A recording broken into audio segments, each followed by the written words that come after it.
Saya ingin melanjutkan kembali ke Prof. Suparji. Prof, tadi Anda katakan bisa berkas perkara ini P21 dilimpahkan kejaksaan tanpa ada rekonstruksi sebelumnya. Ini alasannya gimana, Pak? Ya, karena rekonstruksi kan hanya salah satu metode pembuktian dalam rangka membuat terang benderang perkara. Misalnya juga ada interview kan itu, dan kemudian ada bisa juga pemeriksaan para saksi, dan salah satunya adalah dengan rekonstruksi. Dengan demikian bahwa rekonstruksi bukan satu keharusan, bukan satu kewajiban, atau dengan kata lain tanpa rekonstruksi bisa kemudian menghambat proses penyidikan atau P21.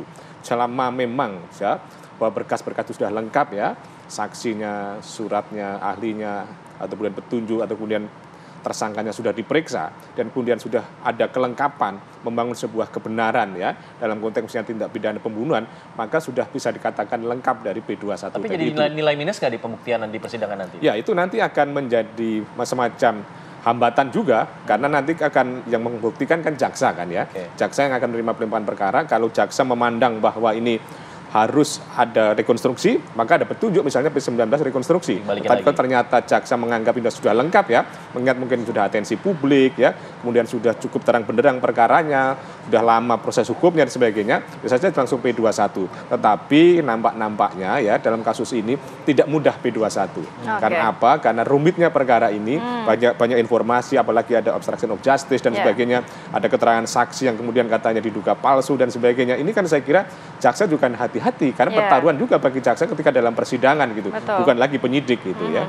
Baik, saya mau ke Bu Yanti. Bu Yanti, juga pihak kuasa hukum kabarnya ini akan melaporkan Polda Jawa Barat ke Menko Polhukam yang dimana juga Ketua Kompolnas begitu. Apa yang akan menjadi laporan? Dan juga melihat hari ini juga dari Polda Jawa Barat akan mendalami terkait perintangan penyidikan.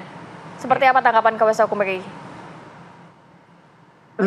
Laporan yang kami lakukan ke Menkumham itu adalah beberapa kejanggalan yang dilakukan oleh penyidik dalam proses penyidikan seperti itu, karena memang mungkin kita juga melihat beberapa kejanggalan dengan setelah ditetapkannya tersangka Peggy pada tanggal 22 Mei 2024 itu seharusnya kan tidak dilakukan pemeriksaan saksi-saksi kalau memang sudah ditetapkan sebagai tersangka. Itulah kejanggalannya. Kenapa penetapan tersangka dilakukan sebelum diperiksanya saksi-saksi? Seharusnya saksi-saksi dulu diperiksa, baru ditetapkan tersangka. Kemudian itu mereka melakukan penangkapan dasarnya dari DPO. Mereka bilang seperti itu. Tapi kenapa di dalam DPO itu alamat Peggy yang ditangkap itu berbeda dengan Peggy yang ada di dalam DPO. Ciri-cirinya pun sangat jauh berbeda. Peggy yang sekarang ditangkap, Peggy Setiawan itu adalah berada di Kepongpongan. Sebenarnya dalam DPO itu adalah di Banjarwangunan. Itulah hal-hal yang kita laporkan kepada Menko Polhukam. Seperti itu, Mbak. Oke, saya mau ke Prof lagi. Prof, kalau melihat sebenarnya kan upaya dari kuasa hukum ini masih ke pra-peradilan.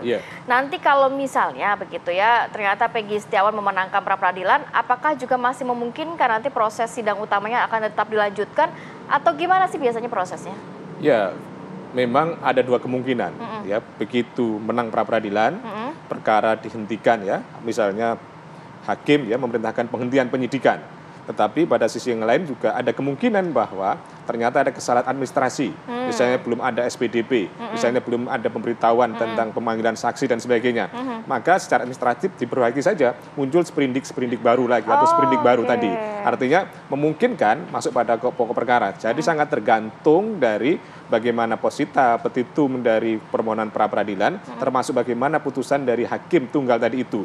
Karena ada dua kecenderungan dalam praktek selama ini, bagaimana ada kasus pra-peradilan menang, perkara langsung berhenti. Tetapi juga ada kasus pra-peradilan menang, tetapi muncul sprindik baru lagi. Jadi ada dua kemungkinan baru. Dengan demikian ketika muncul sprindik baru dan diuji lagi di pra-peradilan ternyata ditolak, akhirnya masuk pokok perkara. Saya kira kasus itu banyak sekali terjadi di Indonesia. Dan itulah salah satu kelemahan dalam konteks kekuatan eksekutorial dari pra-peradilan.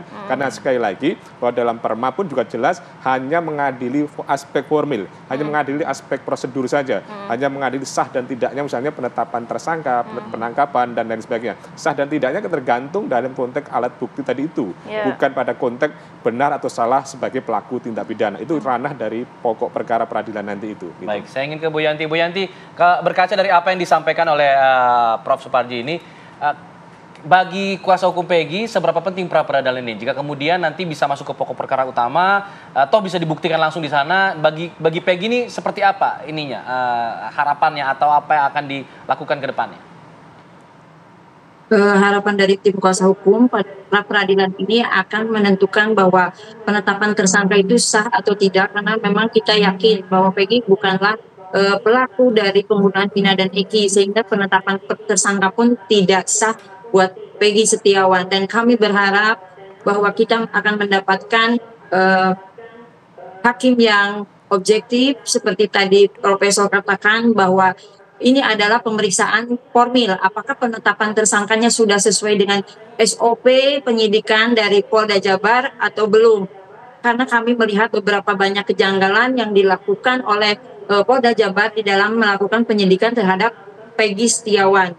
Karena Peggy Setiawan, kami tegaskan Peggy Setiawan adalah bukan pelaku pembunuhan dari Vina dan Eki, karena dia tidak mengenal Vina dan Eki, dan dia juga tidak berada di TKP atau di Cirebon pada saat kejadian di tahun 2016. Ya. Baik, terima kasih banyak Ibu Yanti dan juga Prof. Semoga ya nanti kita akan melihat bagaimana sidang pra peradilan, kemudian juga rekonstruksi yang nantinya akan dijalankan. Semoga juga bisa mengungkap kasus kematian Vina dan juga Eki. Terima kasih banyak Prof. dan juga Bu Yanti. Assalamualaikum. Waalaikumsalam.